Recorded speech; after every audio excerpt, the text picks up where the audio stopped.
하나님 말씀 봅니다. 구약 성경 호세아 10장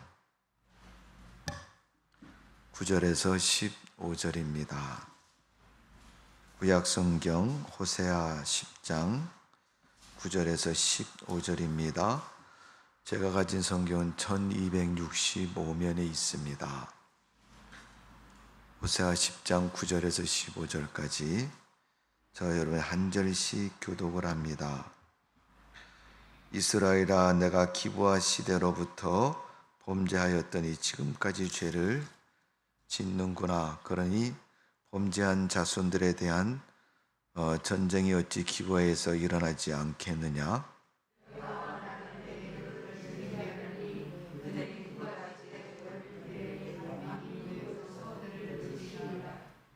에브라임은 마치 길들인 암소 같아서 곡식 밟기를 좋아하나? 내가 그의 아름다운 목에 멍에를 메우고 에브라임 위에 사람을 태우리니 유다가 밭을 갈고 야곱이 흙덩이를 깨트리라.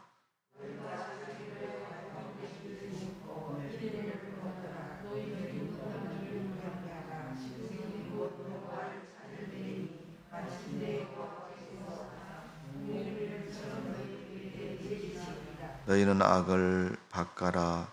죄를 거두고 거짓 열매를 먹었나니 이는 내가 내 길과 내 용사의 많음을 의뢰하였음이라.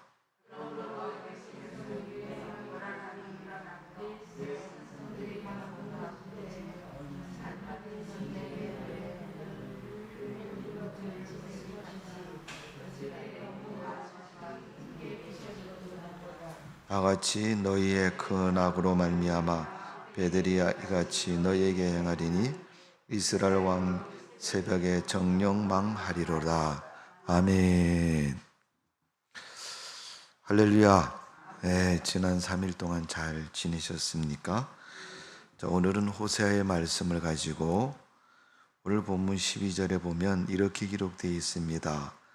너희가 자기를 위하여 공의를 심고 인애를 거두라. 너희 묵은 땅을 기경하라. 지금이 곧 여호와를 찾을 때니 마침내 여호와께서 오사 공의를 비처럼 너희에게 내리시리라. 아멘. 거기 보면 너희 묵은 땅을 기경하라 이렇게 말씀하고 있습니다. 여러분, 기경이라는 말은 갈아엎으라 이런 얘기예요. 이유는 한 가지입니다. 딱딱해서 파종을 할 수 없기 때문에 부드러운 흙으로 만들어서 곡식을 심어서 열매를 기대하는 그런 땅이 되기를 원하고 있는 것입니다. 여러분, 호세아라는 선지자는 여호와는 구원이시다라는 뜻을 가지고 있습니다. 북이스라엘 여로보암 2세 때에 하나님의 말씀을 전한 선지자입니다. 그가 활동했던 시간은 한 40년 정도 선지자로 이스라엘 백성들에게 말씀을 대언했는데 주로 그 시대가 북이스라엘 왕 여로보암 2세, 여로보암이 똑같은 이름이 1세가 있고 2세가 있는데 1세는 뭐예요? 1세는 솔로몬 후에 나라가 둘로 남북으로 나눠질 때 북이스라엘 통치자가 애굽에 도망갔다가 다시 추대되어서 왕이 되었던 그때가 바로 여로보암 1세대입니다. 그리고 세월이 흘러서 남북 이스라엘 역사가 계속되어지되 그 시대에 보면 두 번째 여로보암이라는 이름을 가진 왕이 타스일 때인데 그때를 여로보암 2세다. 그때는 세월이 한참 많이 지난 때입니다. 그래서 여로보암 2세 때 호세아가 하나님 말씀을 전했고 그 다음에 요담, 아하스, 시기야 왕까지 한 40년 동안 북이스라엘 또 남유다 백성들에게 말씀을 전했던 그런 사람이 호세아 선지자입니다.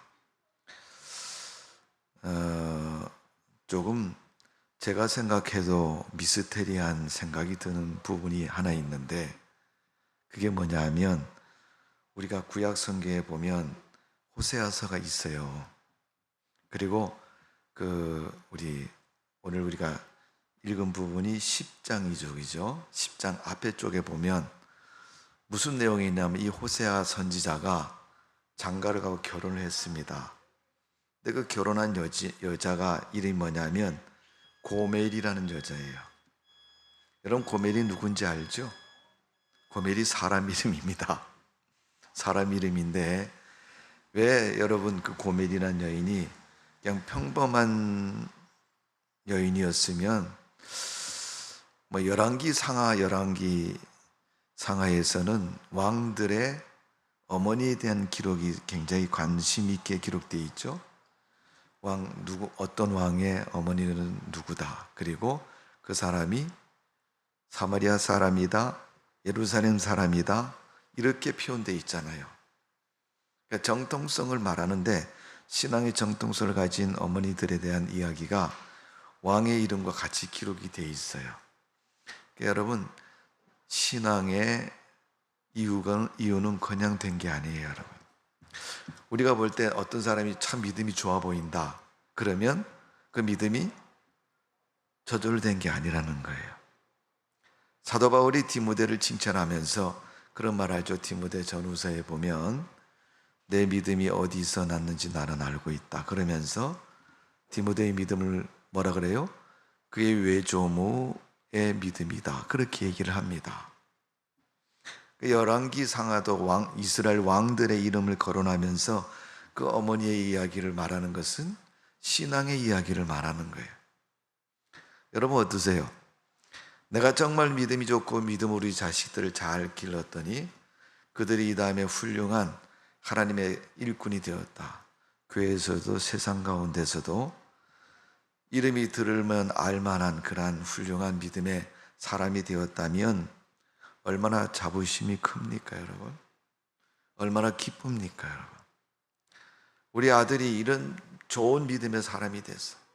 꼭 목회자가 되어서 믿음의 사람이라는 이름이 나는 건 아니에요, 여러분. 우리나라 기독교 150년 역사를 가지고 있는데, 지금까지 여러분 하나님을 믿는 사람이 대통령도 있고 또 여러분 장관도 있고 여러 가지 분야에서 유명한 분들 참 많습니다. 돈 많은 기업인도 있고요. 근데 그들이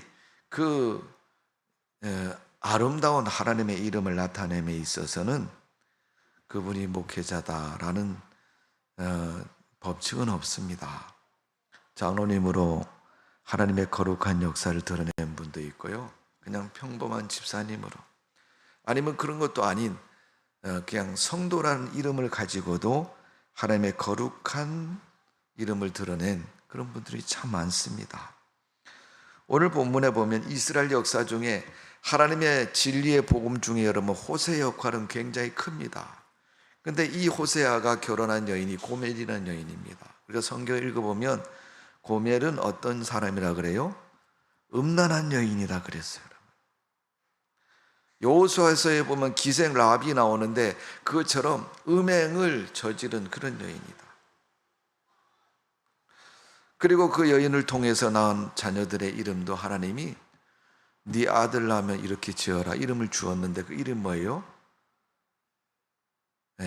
아주 대단한 이름이 아니고 천박스러운 이름이에요, 여러분. 우리나라 여러분 남존여비 사상 대단하지 않습니까? 조선시대를 겪으면서 민족의 역사에 암울한 모습이기도 합니다마는 우리 여자분들은 이름을 그냥 부르고 싶은 대로 지었어요, 여러분. 그래서 지금도 이렇게 살펴보면 연세 드신 분들을 보면 여자분들 이름에 자자나 시자나 뭐 이런 이름이 많이 들어가요.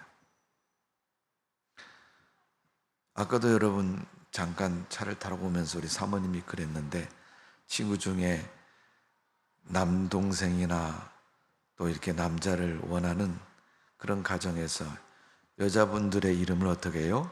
남자 이름처럼 짓는다는. 그렇다고 남자가 되는 건 아니지만 그 다음에 낳는 자녀를 남아를 선호하는 사상 때문에 그런 이름을 지었다고 얘기를 합니다. 호세아가 고멜과 결혼해서 낳은 이름, 여러분 이스라엘 신앙의 정통성을 가지고 말하면 사실은 그 여인하고 결혼할 수 없는 겁니다. 그렇게 부정한 여인하고 어떻게 하나님의 말씀을 전하는 선지자가 결혼할 수 있겠어요? 은혜를 입고 하나님의 은혜가 깃들고 말씀을 대언하는 그분이,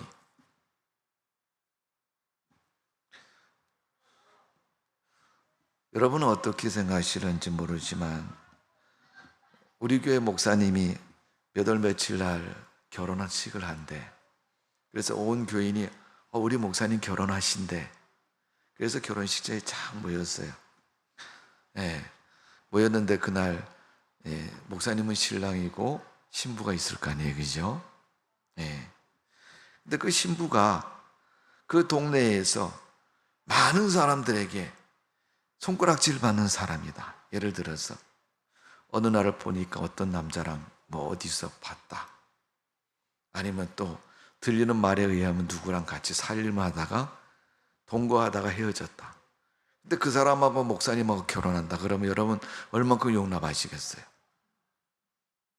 아니, 우리 목사님 미쳤어. 완전히 또라이야, 또라이. 그럴 거 아닙니까? 그죠? 지금 이제 호세아의 사생활의 배경이 그런 겁니다.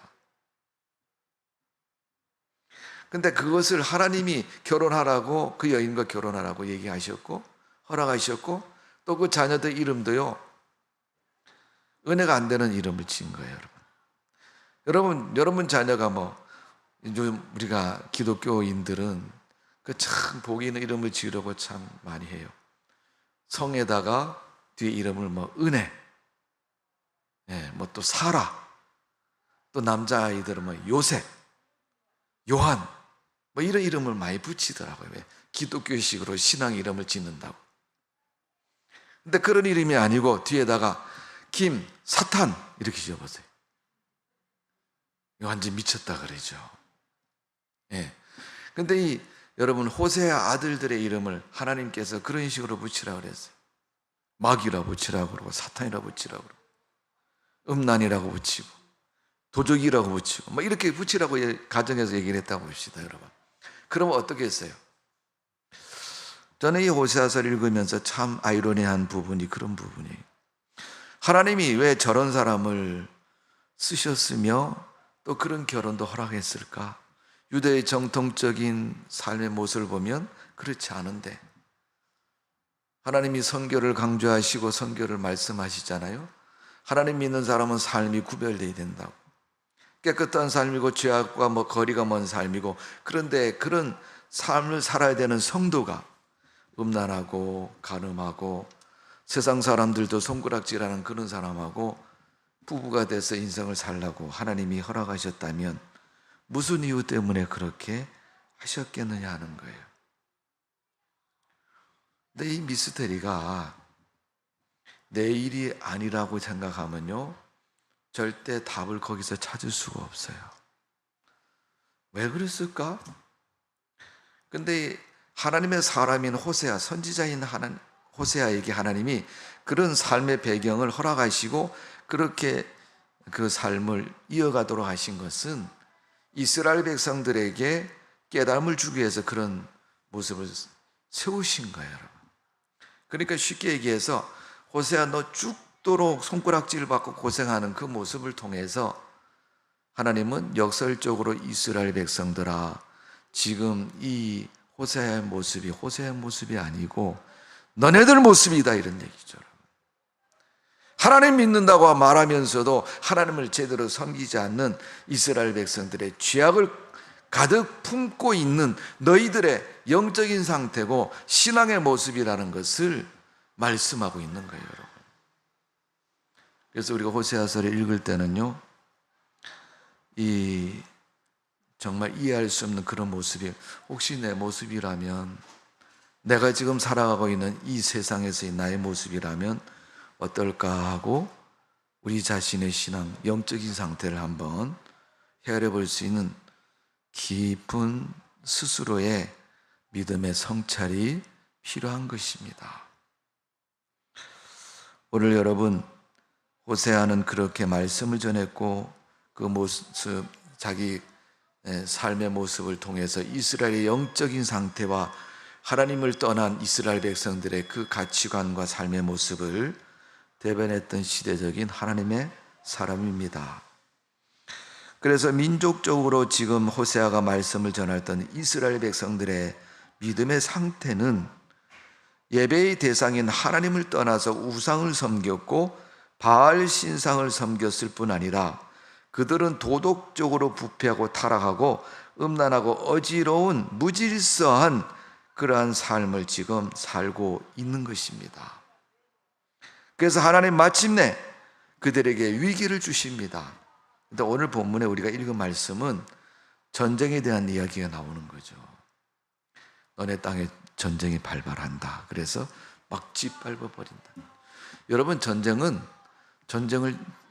두 나라가 치르잖아요. A라는 나라랑 B라는 나라가 둘이 짱 붙어가지고 전쟁을 했습니다. 누가 이겼을까요?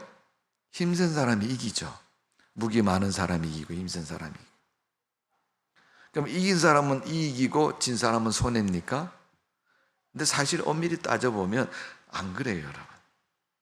따져보면 이긴 사람도 손해났고 진 사람도 손해났어요.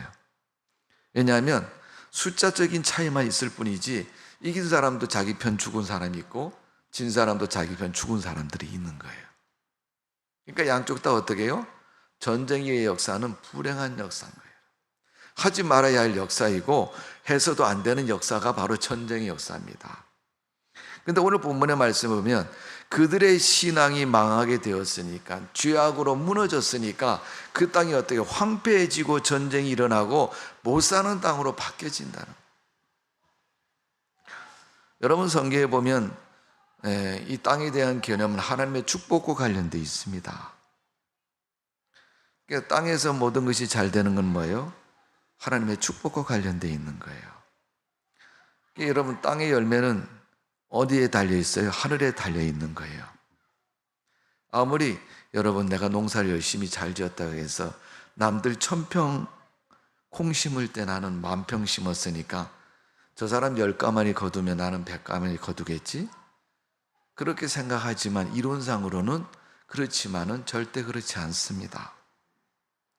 똑같이 10평씩 1000평씩 심었어도 A라는 사람은 10가마니 거두고 나는 20가마니 거둘 수도 있어요. 왜? 잘 되면 그렇다는 거죠. 그럼 잘 되고 안 되는 것이 나의 노력에만 전적인 책임이 있느냐? 그건 아니에요. 그러니까 우리가 잘못 이해하면요, 완전 게으른 사람이 되고요, 하나님을 원망하는 사람이 될 수 있어요. 그러나 하나님이 우리를 축복해 주시면 그 축복을 뛰어넘을 세상의 사람도 없고 막을 사람도 없는 겁니다. 오죽하면 여러분, 이삭이 아버지 때처럼 블레셋 지경에 가서 파는 곳마다 우물을 얻었고 농사를 할 때 100배나 잘 되었다. 성경 그걸 기록하고 있잖아요. 창세기에 보니까. 그때 블레셋 사람들이 시기가 나갖고 막 내쫓습니다. 자기네 땅에서. 야, 너 여기서 살지 마. 우물 파서 물 나왔다 그러면요, 딴 데로 내쫓아 버리는 거예요. 기껏 힘써서 우물 팠더니 물이 나와서 이제 농사 지어야지. 이 물 퍼가지고 우리가 먹고 사는데 써야지. 그런데 거기서 쫓겨나는 거예요. 야, 내 땅이니까 내놔라. 그럼 땅 주인이 내놓으라 그러면 내놓을 수밖에 없잖아요. 여러분. 우리가 집을 사서 내 집에 사는 사람은요, 누가 뭐라 할 사람이 없어요. 잠잘 때 거꾸로 매달 자도 뭘 안 그래요, 여러분. 근데 남의 집에서 사는 사람은요, 잘못해갖고 여러분 쿵쿵거리면 밑에 집에서 쫓아옵니다. 아가 좀 조용히 합시다. 그러면 사람이 그 공동주택에 살면서 예의가 좀 있어야지. 그게 왜 이렇게 시끄럽게 쿵쿵거리냐고. 설령 여러분 그런 화가 나서 밑에 집에서 쫓아왔어도요, 자기는 새 사는 사람이고 위에 집은 집주인이라 그러면요, 몇 마디 하고 말아버려요. 왜냐하면 벌써 거기서부터 기죽었잖아요, 여러분. 자기는 새 사는 사람이고 위에는 집주인이니까. 이게 여러분 소유의 개념이 굉장히 중요한 겁니다. 하나님의 축복은 소유의 개념이고 소유의 개념 속에서 그 축복이 놀랍게 이루어지는 것을 볼 수가 있습니다. 근데 오늘 하나님 호세아에게 말씀하는 게 이스라엘이 지금 새 사는 사람도 못하게 또 가난한 사람만도 못하게 그런 존재가 된다라는 것을 예언하고 있는 겁니다. 이 예언은 정신 차리라고 하는 거예요, 여러분. 성경의 하나님의 역사는요, 반드시 알려주십니다. 그리고 나서 실행하셔요. 그게 여러분 성경에 우리가 읽다 보면 하나님의 역사의 특징입니다. 그러니까 여러분 선생님이 애들한테 야 이거 시험 문제 나와 그러고 시험 문제 냈습니다. 틀렸을까요? 맞았을까요? 예, 그거 귀담아 들었던 녀석들은 귀신같이 잘 맞춰요. 근데 선생님 얘기할 때 친구하고 장난치고 딴짓하고 딴 생각하고 앉아있는 녀석은요 영락없이 못 맞춥니다. 그 문제가 근데 선생님 말씀을 잘 귀담아 들은 얘기는요 아 선생님이 다 알려준 문제 나왔네 이렇게 하면서 문제를 막 풀어요. 그런데 그걸 다 잊어버린 아이들은 어떻게 해요? 아 이거 어디서 나온 문제 듣도 보도 못한 문제 냈네 이렇게 어려운 문제 냈냐고 그렇게 말할 것입니다. 선생님이 한마디 붙이죠. 야 다 배운 거지? 다 배웠잖아. 또 시험 문제 난다고 얘기했잖아. 그러니까 이번에 여러분 다 100점 맞을 거지? 그럼 다 100점만 나오느냐? 아니죠. 여러분 이 아이의 공부하는 모습을 보면서 어쩌면 우리 신앙생활이 성경을 읽으면서도 주여 믿습니다 하면 기도를 하면서도 주일날 교회 와서 하나님 앞에 예배를 드리면서도 그런 모습이 되지 않았는가를 한번 생각해 봅니다. 그러면서 어쩌면 오늘 본문의 말씀 제가 한 포인트로 말씀을 드리면 묵은 땅을 기영하라 딱딱하게 굳어진 땅을 갈아엎어서 부드러운 땅이 되게 해라. 어쩌면 우리 신앙생활에 잘못되어 있는 원인 중에 하나가 그 문제일지도 모른다는 생각 속에서 제가 여러분에게 한번 말씀을 드립니다. 성도 여러분, 도덕적으로 부패하고 음란했던 이스라엘 백성들의 삶, 그 원인이 무엇에서부터 찾아왔어요? 신앙의 변질에서부터 찾아온 거예요. 오늘 여러분 호세아 10장 12절에 보면 지금이 곧 여호와를 찾을 때니 너희 묵은 땅을 기영하라 이렇게 표현하고 있습니다. 이스라엘 백성들은 과거보다 삶이 부유해졌습니다. 그러나 그들은 하나님을 잊어버렸고 우상 숭배를 섬기는 죄악의 일에 빠지게 된 겁니다. 그래서 그들은 영적인 상태로 볼 때는 농사를 짓지 않은 불모지 같은 상태입니다. 여러분 시골에서 농사 지어보면 아실 겁니다. 농사를 1년만 안 지어도요 2년차 가서 농사 지으려고 그러면요 그거 완전히 풀밭이 되는 거예요. 여러분 1년 동안 풀이 나서 자라면 여러분 씨도 뿌린 사람이 없는데 주인이 자기 밭에 풀씨를 뿌렸으니까 안 뿌렸는데 어디서 날아왔는지 그놈의 풀씨가 자기 땅에 가득하게 자라고 뿌리를 내리고 나면요 그 다음 해 가서 농사 지으려고 그러면요 그 풀뿌리에 걸려서 농사를 도무지 지을 수가 없는 거예요. 여러분 그 풀은 잡초는요 곡식은 여러분 심어놓고 비료주고 거름주고 또 여러분 뭐 이렇게 물주고 뭐 이렇게 해야 되지 잘 크는데 이놈의 잡초는 아무것도 안 줘도 그렇게 이른봄부터 눈만 녹으면 나기 시작하는 거예요. 땅바닥에서. 그래가지고 뽑으면 또 나오고 뽑으면 또 나오고. 저희 아버님이 농사를 지어서 제가 잘 압니다만은 밭에 그 요즘 비름과 뭐라 그러냐고 쇠비름이라 그럽니까 뭐 그런 잡초가 나는데요 이놈은 잘 안 죽어요. 얼마나 지독하게 안 죽는지 그래서 얼만큼 사는가 하고 그 잡초를 걷어다가 밭 가에 고랑 바깥에 이만한 바위 덩어리가 있는데 그 위에다 올려놨어요. 해가 쨍쨍 비치면요 그게요 마르기 시작합니다. 그래서 한 달, 두 달 지나고 나면요 다 바싹 말라요. 근데 이게 마르면 가벼워지잖아요. 어느 날 바람이 휙 부는데 그놈 마른 풀뿌리가 휙 날려갖고 옆에 밭에 뚝 떨어졌어요. 바위 옆에 떨어진 거예요. 흙에. 며칠 지나고 나서 봤더니 그 바싹 마른 풀뿌리가 날아가서 땅에 닿는데 땅에 닿는 순간부터 뿌리가 나더니 다시 살아나는 거예요. 이렇게. 너무너무 기가 막힙니다. 그게 잡초입니다. 곡식은 애지중지해서 그냥 했더니 이게 여러분 꽃도 제대로 피고 이렇게 하면 괜찮은데 요즘 우리 8월 달 되면 우리나라 사람들이 좋아하는 간식 있잖아요. 옥수수. 옥수수 이런 팔뚝만하게 달리잖아요, 여러분. 근데 그러면 옥수수 껍질이 씌워져 있으니 속을 알 수가 없잖아요. 기대를 가지고 탁 벗겨봤는데 10개 정도 알이 들어있고 다 빈통이에요. 그러면 속았다 그러죠. 겉으로 볼 때는 야 이거 맛있겠다 그러고 딱 벗겨봤는데 속에 알맹이는 어떻게 뜨면 야 이거 불량품이잖아. 택배로 많이 시켰으면 욕 많이 할 겁니다. 이따구로 팔아먹는 뭐. 옛날에 뭐 좀 욕을 잘하는 분이 그러더라고. 에이 3대가 빌어먹으라 막 그러면 욕을 했는데 그거 하나에 그냥 야 대단하더라고. 우리 하나님은요 3대가 빌어먹으라는 얘기는 안 해요. 1000대가 복을 받아라 이런 얘기는 하시지만 여러분 그게 여러분 곡식인 거예요, 여러분. 근데 하나님이 이스라엘을 그렇게 생각하셨는데 그러면 이스라엘이 어떻게 해요? 하나님 다 내버리고 지멋대로 살고 삶이 신앙이 무너지니까요 그때부터 삶이 어려워집니다. 어려워지면요 사람들이 어떻게 해요? 내 것 이렇게 해요, 여러분. 사람이 세상을 살면서요 이 욕심이라는 두 단어가요 아주 묘한 아이러니가 있어요.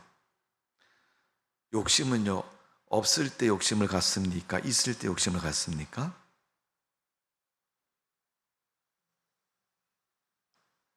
가만히 보면요 있을 때 욕심을 더 많이 가져요. 물론 없는 사람도 필요하니까 야 나 줘 이렇게 하지만은 여러분 그 사람이 주면 내 것이고 안 주면 내 것 안 되잖아요. 예. 가끔 여러분 훔쳐가기도 하죠. 근데 훔쳐가는 사람 몇 사람이지 다 훔쳐가지는 않아요. 그러니까 도둑은 몇 사람이지 전 국민이 다 도둑은 아닙니다. 그것처럼 여러분 욕심은 있을 때 더 욕심이 나더라.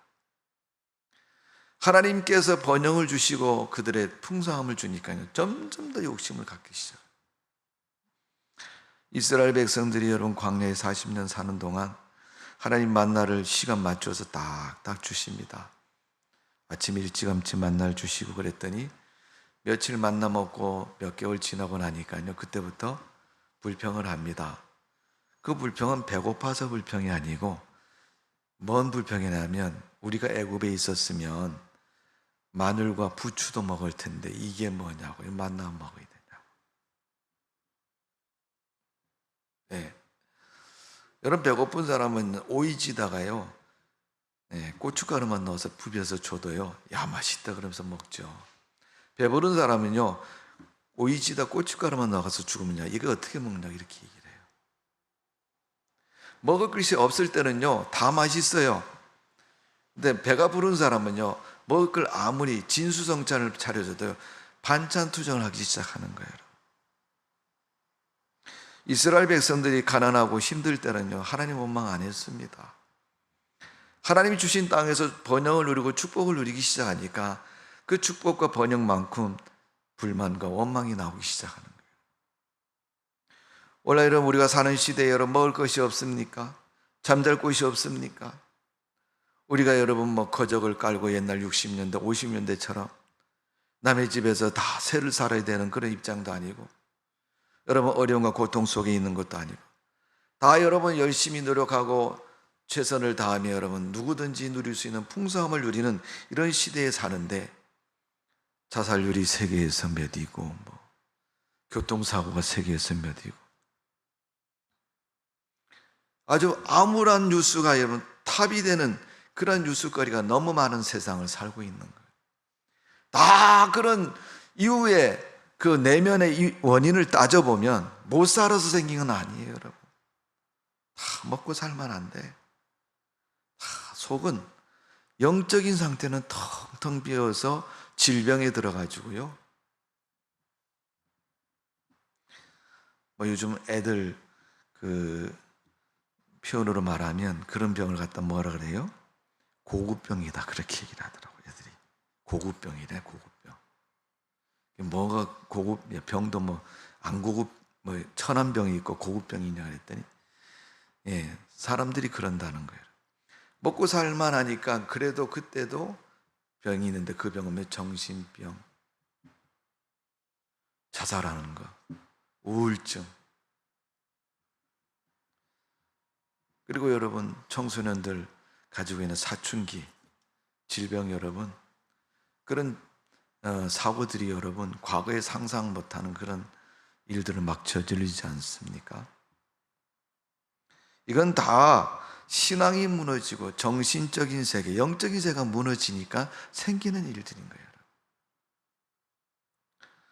여러분, 하나님 믿는 그리스도인들은요, 영적으로 깨어 있어야 됩니다. 신앙을 유지하고 좋은 신앙으로 살아가야 됩니다. 여러분, 오늘 본문에 있는 말씀을 보면 호세아 선지자가 말씀을 전할 때는 세 가지 이유가 있습니다. 첫 번째는 이스라엘 백성들의 삶이 악이 보편화되어 있던 시대다.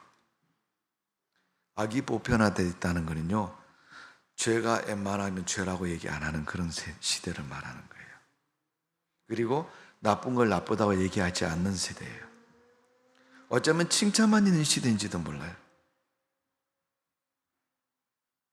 그래서 두 번째는 의의가 기준이 없는 시대다.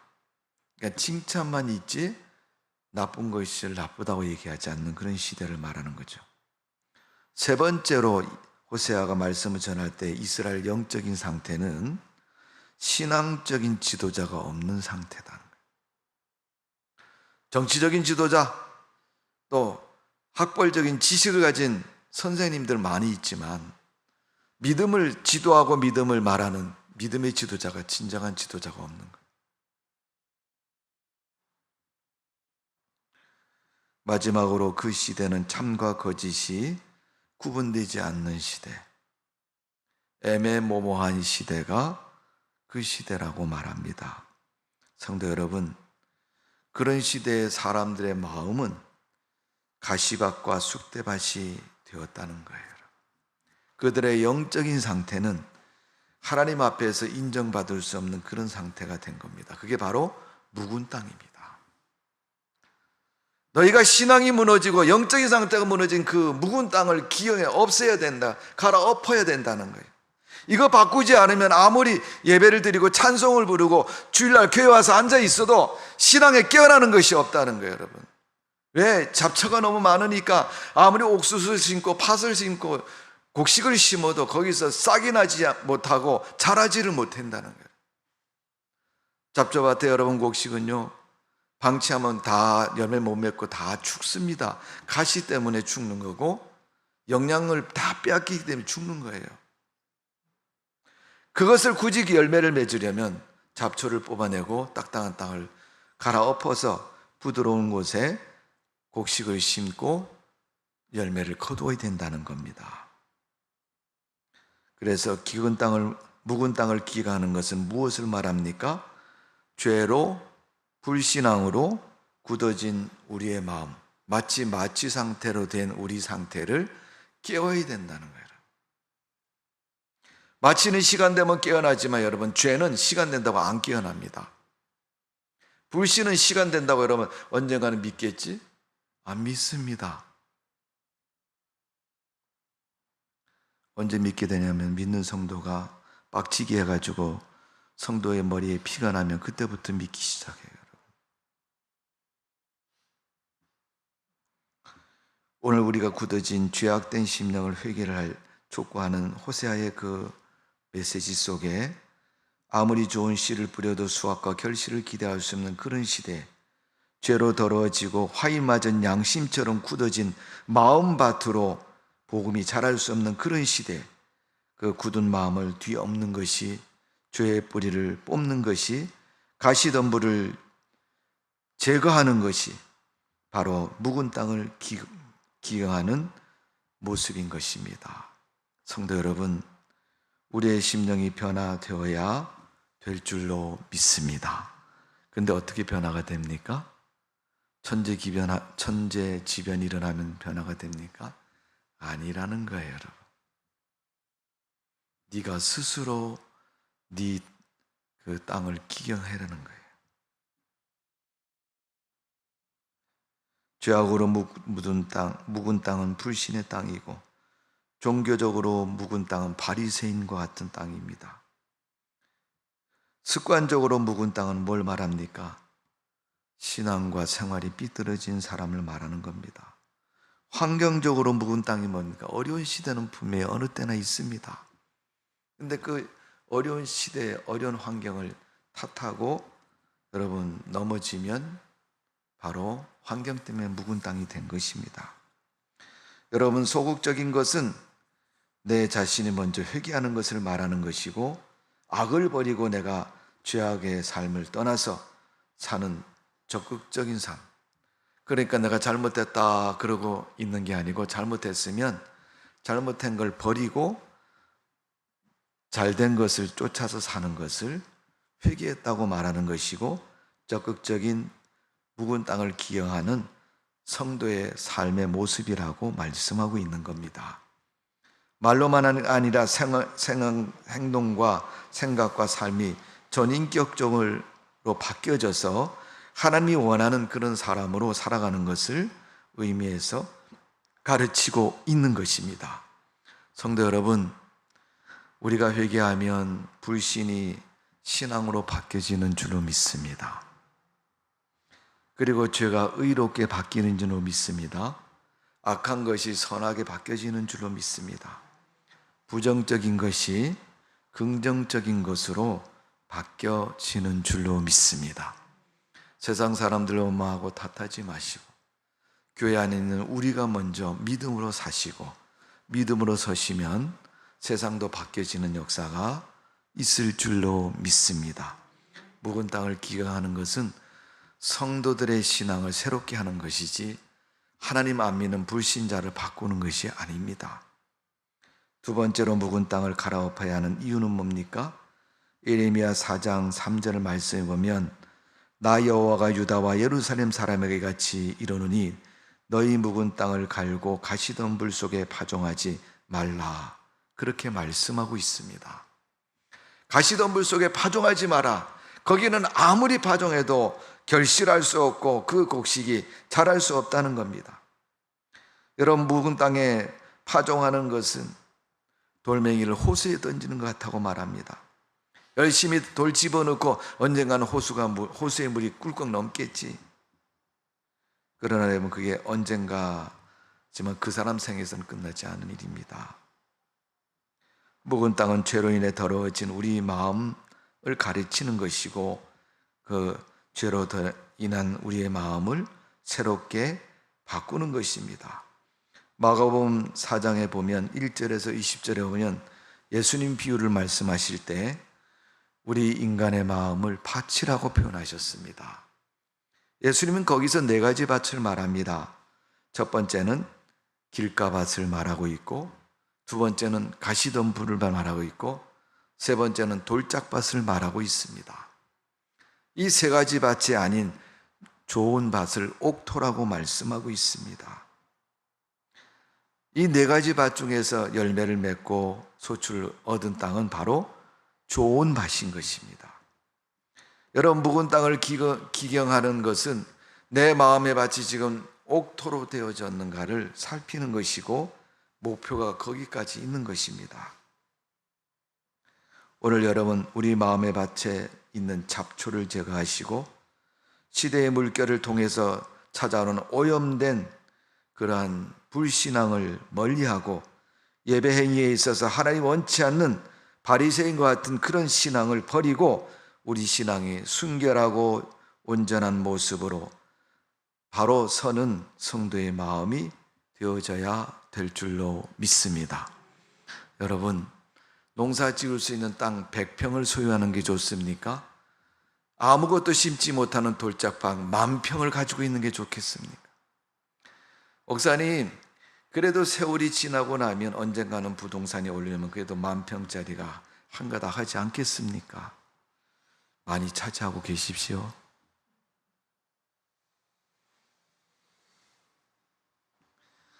여러분, 돌짝파는 10,000평 가지고 있어도 쓸모가 없는 밭입니다. 비록 100평밖에 없지만은 이 100평이 옥토라면 10,000평보다 가치 있는 것입니다.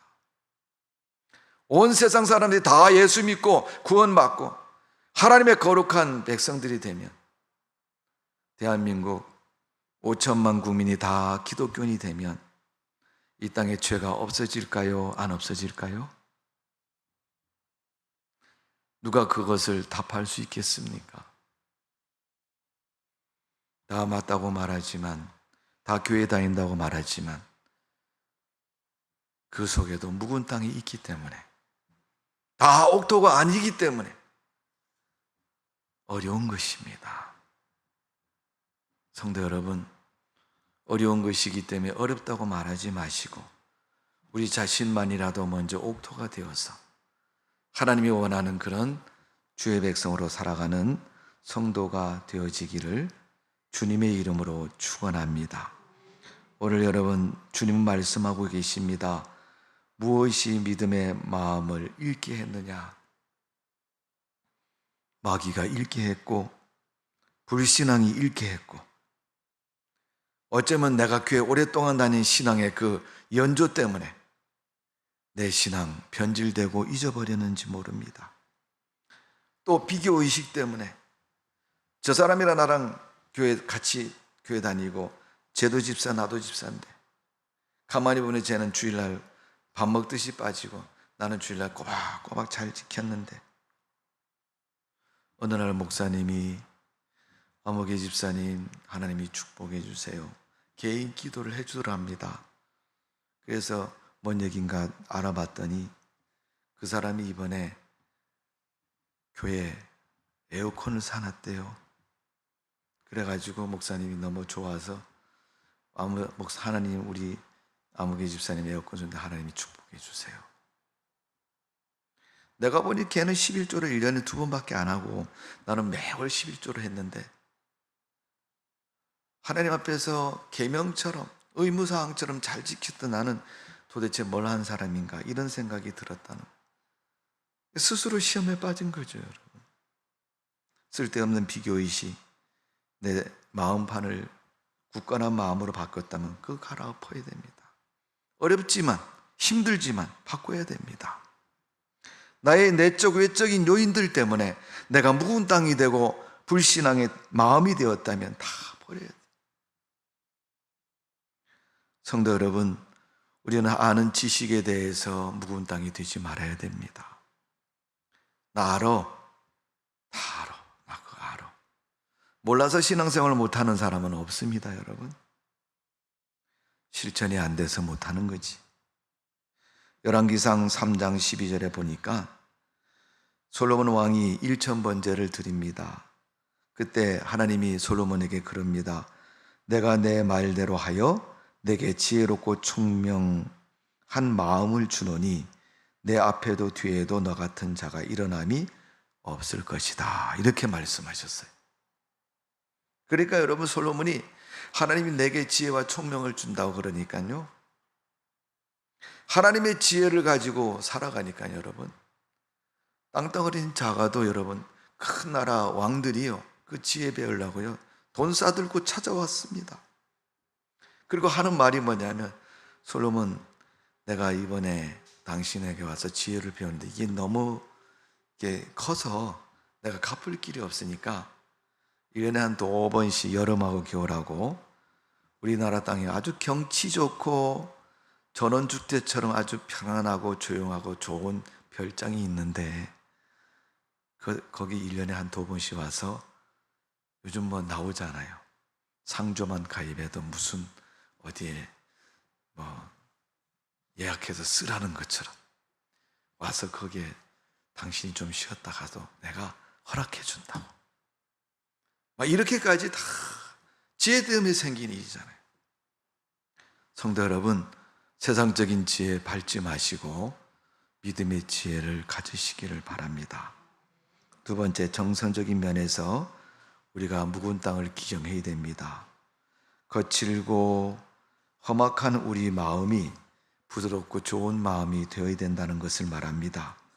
예수 믿는 사람들이 이기적이고 무정하고 남의 일을 헛듣고 시기하고 분쟁하고 무례히 행하면서 교회 안에서도 자기가 여러분 왕이 돼가지고 하나님이 돼가지고, 저는 성경 읽을 때마다 참 그런 생각을 해봐요.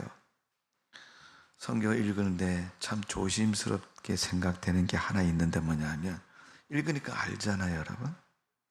근데 아니까 그런 생각이 들어요. 안 지키고 틀린 사람을 보면요, 저 사람 왜 저렇게 하냐? 성경이 이렇게 말하 그런데, 그런 생각이 제일 먼저 듭니다. 그건 뭐 깨달음이라 그러죠. 근데 어떻게 보면 그 깨달음으로 끝나면 괜찮은데, 그 깨달음이 심판자가 되면 곤란하다는 거예요. 성경은 분명히 하나님 말씀인데 하나님은 성경의 말씀대로 심판하시는 거예요. 근데 그 심판하실 때 누가 심판해야 돼요? 하나님이 오셔서 이건 내가 너에게 준 말이니까 내가 이 말 가지고 너희들에게 심판할게, 이렇게 해야지 성립이 되는 거지. 그 성경 말씀을 들고 집사님이 또 아무개가 너 성경이 이렇게 돼 있는데 왜 그렇게 했냐, 이렇게 하면 여러분 월권인 거예요, 여러분. 그게 다르죠, 여러분? 성경은 내가 지키라고 주신 말씀이지 그 말씀 가지고 다른 사람 심판하고 주신 말씀이 아니거든요. 오늘 우리가 하나님의 말씀, 하나님의 은혜 속에 정말 분별력을 가지고 살아야 될 줄로 믿습니다. 가시와 식물이 함께 자라면 식물과 가시가 함께 자라면 가시 때문에 경쟁력을 갖는다고 말하는 사람도 있는데, 여러분 조금 오산입니다. 물론 살아남으려고 경쟁력을 가질지는 모르지만은 그게 좋게 자라는 게 아니고 나쁘게 자라기 때문에 문제가 되는 거예요. 우리 아들이 너무 비리비리해갖고 쌈 잘하는 놈하고 친구 맺어줬더니 얘가 용기가 생겼어요. 와, 옛날에는 그냥 비실비실 그러더니 얘가 좀 대가 센 애들하고 그런 애들하고 같이 놀더니 깡다구도 생기고 용기도 생겼다. 근데 어느 날 경찰서에서 연락이 왔습니다. 무슨 일이냐고 가봤더니 친구들하고 근무방을 털어버렸어요. 깡다구가 생겼죠? 옛날에는 그런 마음은 없었어요. 엄마한테 엄마 금 갖고 싶어. 그러니까 엄마도 반지 하나 사고 싶어. 그랬더니 엄마 이 다음에 내가 돈 많이 벌어서 사줄게. 그렇게 대답하던 아이가 어느 날 반지를 엄마한테 탁 내밀었어요. 엄마가 수상해서 너 이거 어디서 났어? 한 건 했쇼.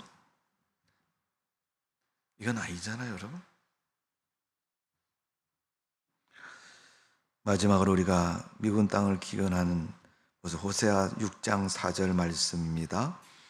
너희 인내를 아침에 구름이나 쉼 없이 이슬 같구나. 인내가 그렇다는 겁니다. 그건 여러분 좋은 것을 구하는 데 있어서 인내와 노력과 수고가 필요하다는 거예요. 그래서 여러분 신앙생활은 하나님이 우리에게 십자가의 은혜를 주시려고 십자가의 희생을 당신이 감수하셨어요. 우리는 성도로서 하나님 백성으로서 믿음의 희생이 무엇이 있느냐고 우리 스스로 날마다 질문해보고 생각해 봐야 됩니다. 내가 신앙 지키려고 믿음 생활 잘하려고 나는 어떤 희생의 가치를 지불했느냐, 이런 얘기입니다. 성도 여러분, 묵은 땅을 기경하는 결과 마치 내 여호와가 임하사 의의 비를 단비처럼 내린 것처럼 하나님께서 오늘 12절에 말합니다. 너희가 묵은 땅을 기경하면 내가 그 땅에다 비를 내릴 것이고 그 땅에 열매와 소출을 거둘게 할 것이라고 말씀하고 있습니다. 잡초가 무성한 딱딱한 묵은 땅들, 아무리 심고 노력을 해도 거둘 수 없다고 말씀하는 것처럼 오늘 우리가 이 말씀 속에 분명한 이유를 가지십시오. 첫 번째 이유는 기경은 내가 할 일이다. 좋은 목사님 만났더니 내가 믿음이 성숙했다. 좋은 교회를 만났더니 내 믿음이 성숙했다. 그건 여러분 만나서 성숙에 도움이 되죠. 여러분 맨날 싸우는 교회 가는 것보다 그래도 기도하는 교회 가면 신앙이 성숙합니다. 그러나 내 신앙은 내가 기경해야 돼요. 누가 해주는 거 아닙니다. 학생들을 여러분 엄마가 학교에다 보내주잖아요. 그러면 공부는 누가 해요? 엄마가 해요? 지가 해야죠. 아무리 학교 보내줘도 여러분 공부 안 하면 이렇게 그 학교 졸업 못 하는 거예요. 훌륭한 인생이 될 수 없는 겁니다. 두 번째는 묵은 땅을 기경하면은 나의 신앙의 열심과 기도의 자세가 늘 필요하다는 겁니다. 세 번째는 신앙은 상대평가가 아니라 절대평가다. 하나님이 정해준 커트라인에 합격하는 것은요, 그 커트라인 우리가 통과해야 되는 거예요. 쟤는 2시간 하고 나는 3시간 하니까 내가 더 좋은 믿음이야. 내가 훨씬 응답이 클 거야. 이런 생각은 여러분 버려야 됩니다. 이게 상대성과 절대성의 차이인 겁니다. 오늘 여러분 인생 가운데 묵은 땅같이 된 이유가 뭡니까? 여러분이 예강교회 다니고 광일교회 다녀서 그 여러분이 지금까지 다녔던 신앙의 연수 때문에 여러분 마음이 묵은 땅이 되었다면, 내가 아는 것 때문에 묵은 땅이 되었다면 다 내려놓으시고 새로운 땅처럼 새로운 마음으로 예일교회 성도들이 되시고 여러분의 신앙과 삶이 온전해지는 복된 삶이 되시기를 주님의 이름으로 축원합니다. 기도하겠습니다. 고마우신 하나님, 지나왔던 세월이 아무리 꿈결 같고 좋은 시간이었다 할지라도 지금 내 신앙과 삶의 모습은 형편없는 묵은 땅이 되었으면 지금 나는 내 마음을, 내 영혼을 갈아엎어야 됩니다. 그럼에도 못하고 있는 것은 믿음의 용기가 없어서 못할 수도 있고, 게으르고 나태해서 못할 수도 있고, 하기 싫어서 안 할 수도 있는 그런 우리의 모습인지도 모릅니다. 그런 모습 되지 않고 처음처럼 날마다 열심 있는 자세로, 믿음의 자세로 우리가 하나님의 사명과 하나님의 백성으로서의 은혜를 감당하는 성도가 되게 하여 주옵소서. 예수님의 이름으로 기도하옵나이다. 아멘. 교회 소식을 말씀을 드리면, 우리가 코로나 4단계이지만 여러분 건강을 조심하십시오. 알 수 없는 것이 여러분 감염병의 위기입니다. 그러니까 조심하시고 날마다 기도하며 하나님 말씀 읽고 찬양하며 믿음의 경건한 삶을 이루시고 여러분의 생활이 주 안에서 복된 삶이 되시기를 주님의 이름으로 축복을 드립니다. 늘 어디를 가도 여러분 믿음의 마음을 가지고 사시기를 바랍니다. 그래서 생활이 여러분 승리자가 되시고, 위에서 여러분 교회를 위해서 날마다 사랑하는 마음으로 기도를 해주시고 하나님이 주신 교회가 풍성해질 수 있도록 위해서 열심히 최선을 다해서 우리가 교회를 세우는 믿음의 주체다. 제가 주일날 말씀을 드렸지만 예일교회의 역사는 우리가 써가야 되는 거예요, 여러분. 후일이 지나서 우리 후손들이 그때 우리 2021년도에 성도들 누구누구가 교회에 계셨는데 그분들의 믿음이 오늘날 우리 교회를 이런 교회로 만들었다는 뿌리가 되고 밑거름이 되고 하나님의 역사를 간증할 수 있는 그런 역사적인 신앙이 되는 것입니다. 그래서 그런 믿음의 생활 잘 하시고 하나님께 영광 돌리는 여러분 삶 되시기를 부탁을 꼭 드리겠습니다. 우리 이 시간 주기도문 하심으로 예배를 마치겠습니다. 하늘에 계신 우리 아버지여, 이름이 거룩히 여김을 받으시오며 나라의 임하옵시며 뜻이 하늘에서 이룬 것 같이 땅에서도 이루어지이다. 오늘날 우리에게 유할 양식을 주옵시고 우리가 우리에게 죄 지은 자를 사여 준 것 같이 우리 죄를 사여 주옵시고 우리를 시험에 들게 하지 마옵시고 나라와 권세와 영광 아버지께 영원히 싸움나이다. 아멘.